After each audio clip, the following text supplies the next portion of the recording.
जिस तरह के हालात हम देख रहे हैं पड़ोसी देशों में, बांग्लादेश की बात कर लें, पाकिस्तान की बात कर लें, अल्पसंख्यक हैं हिंदू वहां पर और उनकी स्थिति दिन पर दिन खराब होती है। खबरें ये बहुत आम होती हैं और भारत में हम एक संप्रभुता बनाकर चलते हैं, एक एग्जाम्पल सेट करता है भारत। लेकिन इसके बावजूद ये नेता बार बार ऐसा कहते हैं। श्वेता भी जो कह रही थी, असहिष्णुता, वो शब्द आपको याद होगा जो दिया गया था विपक्ष की तरफ से। आप जी देखिए आप जानते हैं ये असहिष्णुता क्षमा तब तक की जाती है जी जहां क्षमा को आभूषण माना जाए।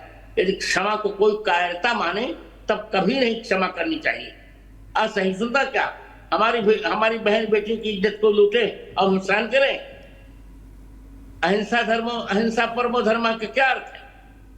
अहिंसा परमो धर्म का अर्थ अहिंसा परम अधर्म।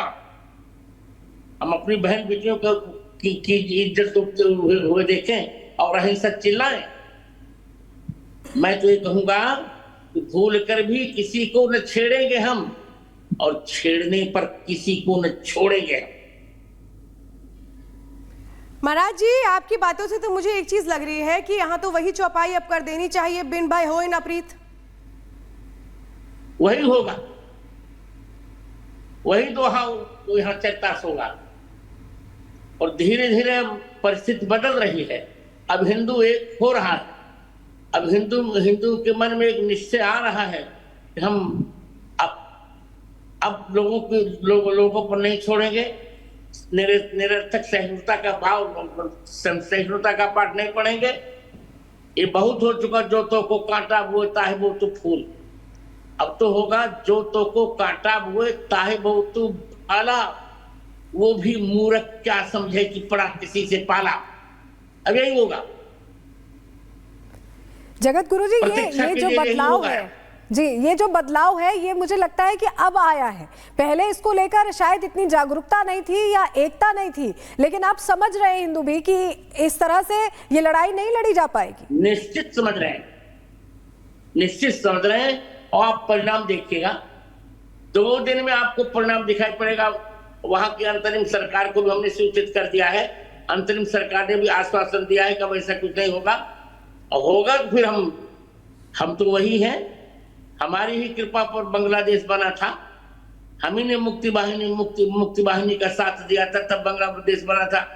जब बांग्लादेश अस्तित्व में आया था उस समय मैं विद्यार्थी था। और भारतीय सेना जब जीत कर आई थी, पहला अभिनंदन हमने वाराणसी में किया था। महाराज जी, एक बात मैं और जानना चाहती हूँ। सिर्फ बांग्लादेश नहीं बल्कि पाकिस्तान में भी जो अल्पसंख्यक हैं, वहां जो हिंदू रह रहे हैं, उनकी सुरक्षा को लेकर भी कड़े कदम की जरूरत है। जहां हिंदुओं पर उत्पीड़न हो रहे हैं, अब हम सबका हिसाब चुकाएंगे। बहुत हो चुका। मेरा भाषण केवल भाषण नहीं है।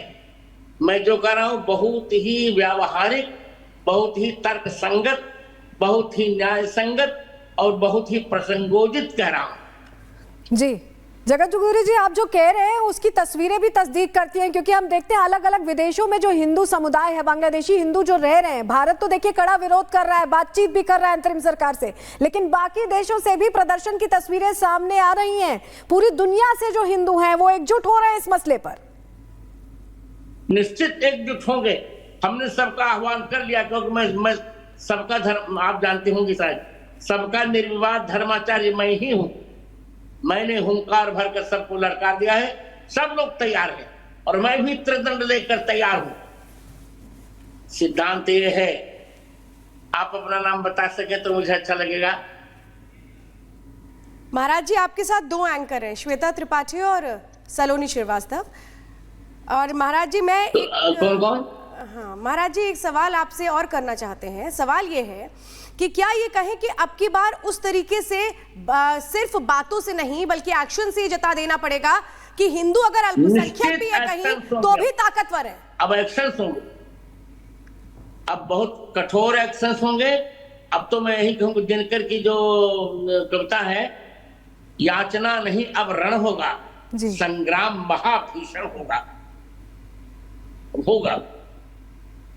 तो कमर कस ली गई है। लेकिन आज हम ये भी देख रहे हैं कि जो अंतरिम सरकार है महाराज जी, वो मुलाकात करने वाली है। जो हिंदुओं का पूरा वहां पर विरोध प्रदर्शन चल रहा है, जिस तरह की तस्वीरें, विभत्स तस्वीरें हैं देखिए जो सामने आ रही, कहीं घर जला दिए जा रहे हैं, कहीं बहन बेटियों की इज्जत को टारगेट किया जा रहा है। जो नहीं, सरकार समझ गई, वो सरकार मुलाकात करेगी जी।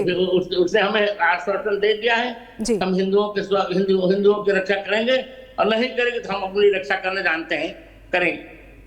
महाराज जी, क्या आप मानते हैं कि स्ट्राइक की जरूरत है?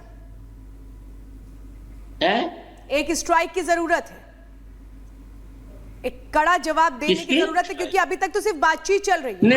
निश्चित कठोरता की आवश्यकता, स्ट्राइक की आवश्यकता है। जो भी करना हो हम सब करेंगे।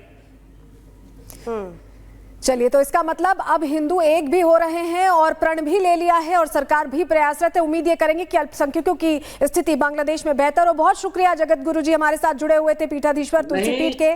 एक बात मेरी सुन लीजिए जी, एक बात मेरी सुनकर फिर विश्राम लीजिए। मैं तो ये कह रहा हूँ, मैंने घोषित कर दिया है, चाहे पंथ अनेक हों पर हम सब हिंदू एक।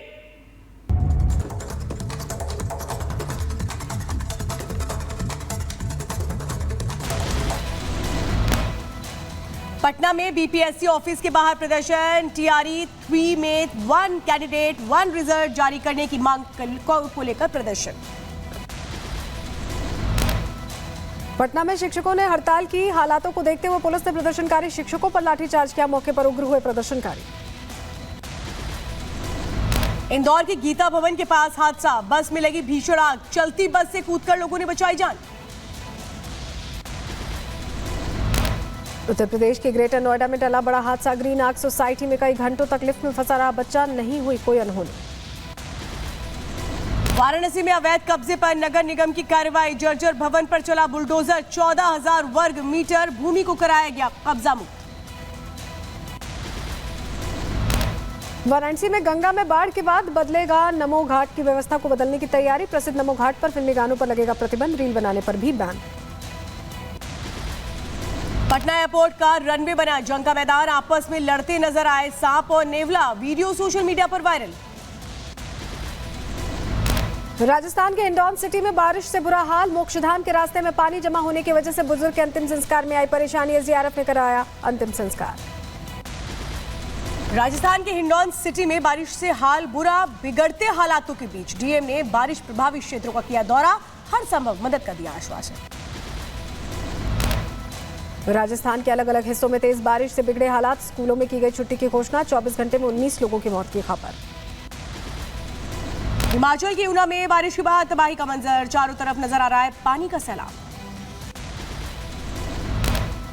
ऊना में भारी बारिश की वजह से बड़ा हादसा हो गया है, पानी में बही बारातियों से भरी गाड़ी में सवार 8 लोगों की मौत की जानकारी।